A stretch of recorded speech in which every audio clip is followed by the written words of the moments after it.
जो अपने मेरे जो भी ख्यालात हैं इस मौजू के बारे में, वो इस पैगाम के अंदर मैं आपके साथ जो है वो शेयर कर रहा हूँ। NFC अवार्ड जी ज़ाहिर एक बहुत अहम टॉपिक है।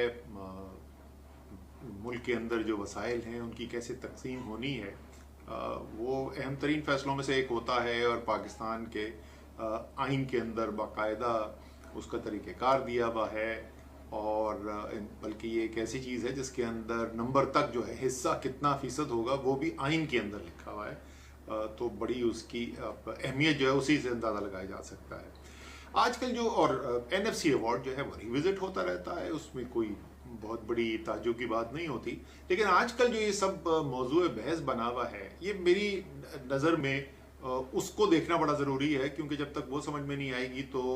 शायद हमें ये ना समझ में आए कि एकदम से NFC अवार्ड के ऊपर इतनी ज़्यादा बातचीत हो रही क्यों शुरू हो गई है। दो मुख्तलिफ चीज़ें हैं जो एक ही वक्त में जिनके ऊपर बातचीत शुरू हो गई। एक तो नया NFC अवार्ड जी कि इसको रिविजिट करने की ज़रूरत है, और दूसरा नए सूबे बनाए जाए। वो पुरानी एक कोशिश है, ख्वाहिश है कि पाकिस्तान में इख्तियारात और वसाइल की जितनी मरकज़ियत की जा सके उसकी कोशिश की जाती है। और ये भी इस वक्त जो चाहे वो नए सूबे बनाने की बात हो रही हो या वो NFC अवार्ड को दोबारा से देखने की बात हो रही हो, बुनियादी उसके अंदर जो हदफ है वो यही नज़र आता है कि इख्तियारात वसाइल दोनों की मरकज़ियत पाकिस्तान के अंदर बढ़ाई जाए। अच्छा, मेरी ज़ाती राय के अंदर आप जितनी पाकिस्तान में मरकज़ियत बढ़ाएंगे उतना पाकिस्तान कमज़ोर होगा। जितनी इख्तियार और वसाइल आप निचली सतह पर लाते चले जाएंगे उतना पाकिस्तान मजबूत होता जाएगा। तो बुनियादी मैंने कहा कि मैं आपके सामने रख दूं कि मेरे ख्याल में ये बातचीत क्यों हो रही है और मेरे उसके ऊपर जो ख्यालात हैं उसका खुलासा क्या है, ये मैं पहले आपके सामने रख दूं। फिर उसके बाद थोड़ी सी इसके अंदर तफसील के अंदर भी चले जाएंगे। देखिए, जो वफाक से जो पैसा इस वक्त जा रहा है सूबों के पास, और 7th NFC अवार्ड के बाद वो किया गया, उसके ऊपर बहुत तनकीद हुई है। और कहा जाता है कि पाकिस्तान में जो उसके बाद जो बजट का खसारा का वफाकी बजट के खसारे की वजह बनी वो ये NFC अवार्ड बना। उसमें एकदम ही बहुत बड़ी जो है वो सूबों का हिस्सा बढ़ा दिया गया। सूबों का हिस्सा बढ़ा दिया गया, और उसके साथ साथ जो फैसला किया गया था, 18वीं तरमीम भी हुई थी। बहुत सारे जो चीज़ें कंकरेंट लिस्ट ख़त्म कर दी गई थी। सूबों और वफाक के दरमियान जो है बिल्कुल वाज़ेह तफरीक कर दी गई कि किस शोबे के इख्तियारात सूबे के पास हैं, किसके वफाक के पास हैं। लेकिन हुआ ये कि कंकरेंट लिस्ट तो ख़त्म हो गई, लेकिन बहुत सारे ऐसे काम हैं, बहुत सारे ऐसे शोबे हैं जो सूबे भी कर रहे हैं और वफाक भी कर रहे हैं। तो मेरे ख्याल में चाहे वो उस वक्त फैसला ठीक था नहीं था, ये बहस की जा सकती है कि एकदम इतनी बड़ी तब्दीली नहीं लानी चाहिए थी, पहले बतदरीज ये काम करना चाहिए था। काम जो है वफाक ने जो काम छोड़ना था उसको मुकम्मल होने देते, पहला फेज होता, दूसरा फेज होता, लेकिन वो पुरानी बात हो गई, वो पानी गुजर चुका। वो अब जहाँ पे हम खड़े हुए हैं, मेरे ख्याल में ये कहना कि अब हम सूबों से वसाइल वापस लेके वफाक को दे दें, ये इसका हल नहीं। और ना इसके ऊपर सूबों के अंदर इत्तेफाक राय पैदा होगा। पहले हमारे कम मसाइल नहीं हैं, जमहूरी निज़ाम जो है हमारा मुल्क का वो भी आप समझ लेंगे पटड़ी से उतरा हुई है। तो ऐसे हालात के अंदर इस किस्म के मुश्किल फ़ैसले जो हैं, जहाँ बैनुल सूबाई फ़ैसले जो हैं, जहाँ पर एक अवामी सतह के ऊपर, एक जमहूरी सतह के ऊपर कंसेंसस पैदा करना ज़रूरी है फ़ैसलों के लिए, वो कोई माहौल ही इस वक्त तो आपके पास नहीं है। तो वफाक को अगर अपना खसारा जो है उसको कंट्रोल करना है, और वाकई उसको कंट्रोल करने की ज़रूरत है, बड़ा शदीद मसला है पाकिस्तान के बजट के खसारे का। तो दायरे पहली बात तो ये है कि वो जो बड़े बड़े ताकतवर तबके हैं, बड़े बड़े ताकतवर एरियाज़ हैं जिनको टैक्स की बरात हैं,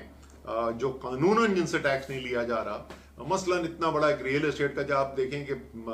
पहले करोड़पति बना करते थे, फिर अरबपति बना करते थे, अब तो महा अरबपति आप कह सकते हैं, और वो रियल एस्टेट की दुनिया में पैदा होते चले जा रहे हैं। और उस सेक्टर की अगर आप देखें कंट्रीब्यूशन पाकिस्तान के टैक्स के अंदर जो है वो ना होने के बराबर है।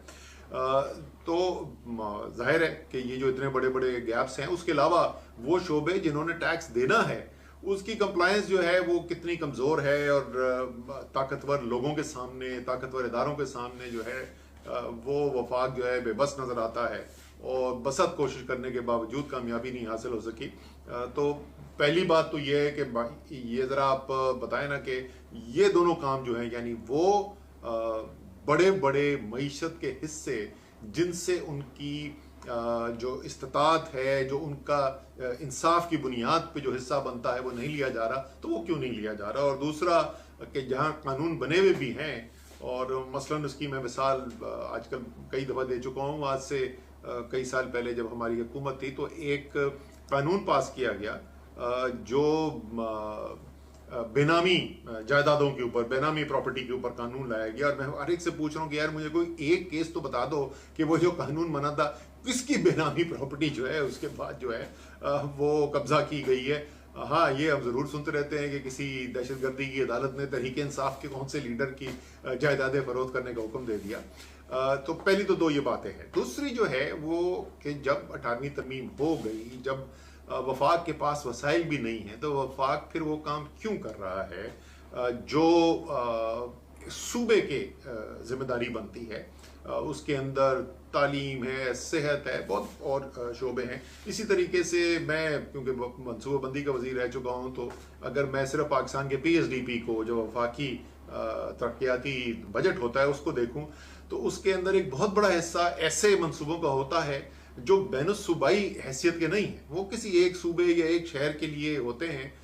तो वो जो है वफाक क्यों करता है? वो सूबों की जिम्मेदारी है, वो सूबे खुद करें। बल्कि मेरे ख्याल में तो सूबे से भी नीचे जिम्मेदारी जानी चाहिए, और मैं उसके ऊपर बात करूंगा। तो ये इस तरीके की जो अखराजात हैं, उस अखराजात के ऊपर भी बिल्कुल नज़र दौड़ानी चाहिए कि इसके अंदर कौन से अखराजात हैं जो वफाक इस वक्त कर रहा है, जिसको आइन के मुताबिक 18वीं तरमीम के बाद वफाक की जिम्मेदारी बनती नहीं है। इसमें जो एक कंटेंशियस एरिया है वो सोशल प्रोटेक्शन का एरिया है। वहाँ पर भी बुनियादी तौर पे तो वो सूबों की जिम्मेदारी होनी चाहिए, लेकिन इतनी ज़्यादा गुर्बत है और इतनी कमज़ोर हमारा सोशल प्रोटेक्शन का नेट है कि वहाँ ये तो मैं नहीं कहूँगा कि वफाक जो है सोशल प्रोटेक्शन का जो काम कर रही है उसको ख़त्म किया जाए, लेकिन बतदरीज जिम्मेदारी बढ़ानी चाहिए सूबों के अंदर इस काम के लिए भी। सो ये तो मोटा मोटा उसका इलाज है कि जो वफाक से सूबों को जो वसाइल तकसीम किए जा रहे हैं, अगर मैं दोबारा से दोहरा दूं, मैं कह रहा हूं कि उसके अंदर अब कमी नहीं करनी चाहिए। लेकिन जो वफाक अखराजात कर रहा है, उन अखराजात में 18वीं तरमीम के मुताबिक जो शोबे हैं जहां जिम्मेदारी वफाक की नहीं बनती, वहां से वफाक अपना काम जो है उसको लपेटे और वो जिम्मेदारी जो है वो सूबों को उठाने दे। लेकिन मेरे ख्याल में अगर अपने NSC अवार्ड, और जैसे मैंने पहले कहा कि इसमें कोई गलत बात नहीं है, NSC अवार्ड जो है वक्तन फ़वक्तन उसको दोबारा देखना चाहिए, मौजूदी हालात बदल जाते हैं, और उसको सामने रखते हुए मसलन पिछला जो NFC अवार्ड, वो 7th NFC अवार्ड के बाद जो है वो फाटा का इंजमाम हो गया खैबर पख्तूनख्वा के अंदर। तो एक उसकी अभी तक रिफ्लेक्शन जो है वो नहीं हमें नज़र आती, और एक वो एडहॉक फैसले के तहत ही ट्रांसफर्स किए जाते हैं, और खैबर पख्तूनख्वा को गिरा रहता है कि जो उनसे वादा किया गया था उसके मुताबिक वो ट्रांसफर्स नहीं हो रहे, और ये बात दुरुस्त है। लेकिन अगर वो NFC अवार्ड के ज़रिए बाकायदा कानूनी शक्ल दे दी जाती, उसको आइनी शक्ल दे दी जाती, तो फिर ये मसला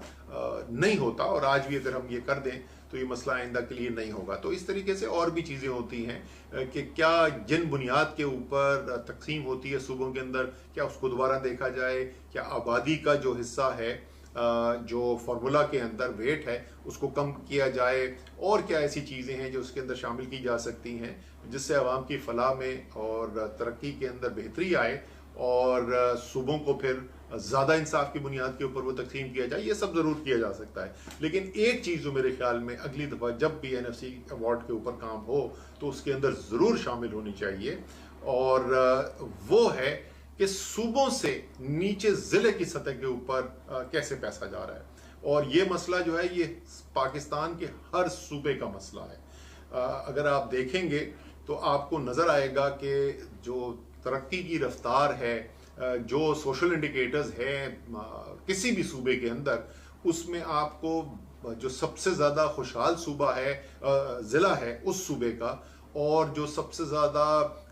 पसमानदा ज़िला है उस सूबे का, उसमें ज़मीन आसमान का आपको फ़र्क नज़र आएगा। और उसकी एक वजह जो है वो ये है कि जो वसाइल सूबे के पास तो आ गए फार्मूला की बुनियाद के ऊपर, अब वफाक जो है उसमें से 1 रुपया भी रोक नहीं सकता, लेकिन सूबे के पास अब मुकम्मल इख्तियार है कि वो उसके बाद उसमें से कितना पैसा जो है वो ज़िलों के पास भेजे, उसका फार्मूला क्या हो और क्या नहीं हो। और क्योंकि वो आइन के अंदर नहीं दर्ज है, क्योंकि वो NFC अवार्ड का हिस्सा नहीं है, इसलिए हम देखते हैं कि हर सूबे के अंदर आपको वो नाकाफी नजर आता है और आपको नजर आता है कि मुकामी जो जरूरियात हैं वो पूरी नहीं हो रही। जैसे मैंने पहले कहा था, मेरा पक्का यकीन है, आप समझ ले ईमान है,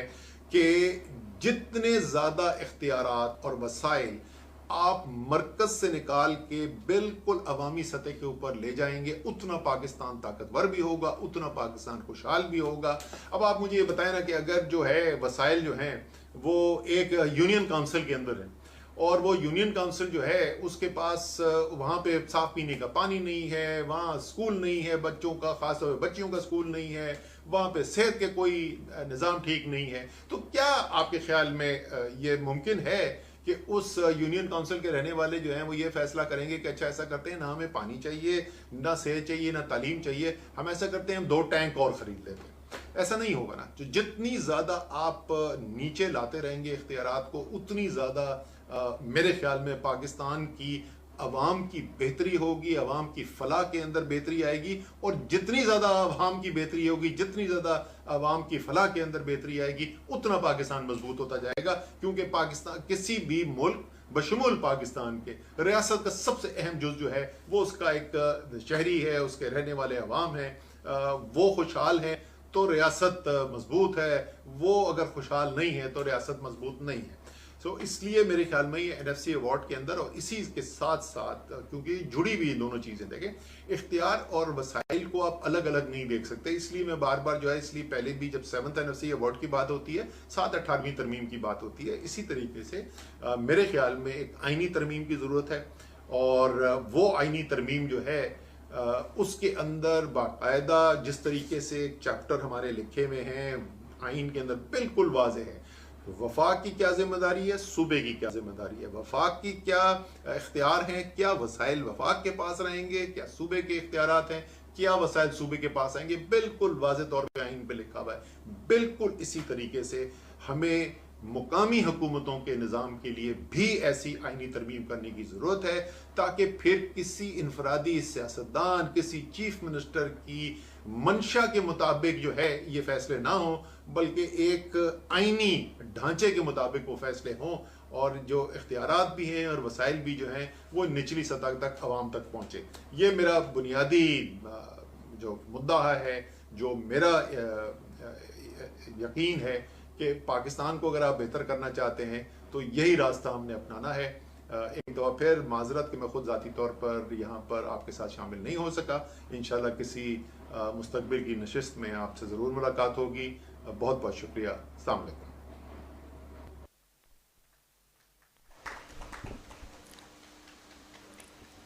याद रहे कि ये असद उमर का जो रिकॉर्डेड पैगाम है वो ये जो ताज़ा मूवमेंट्स हुई हैं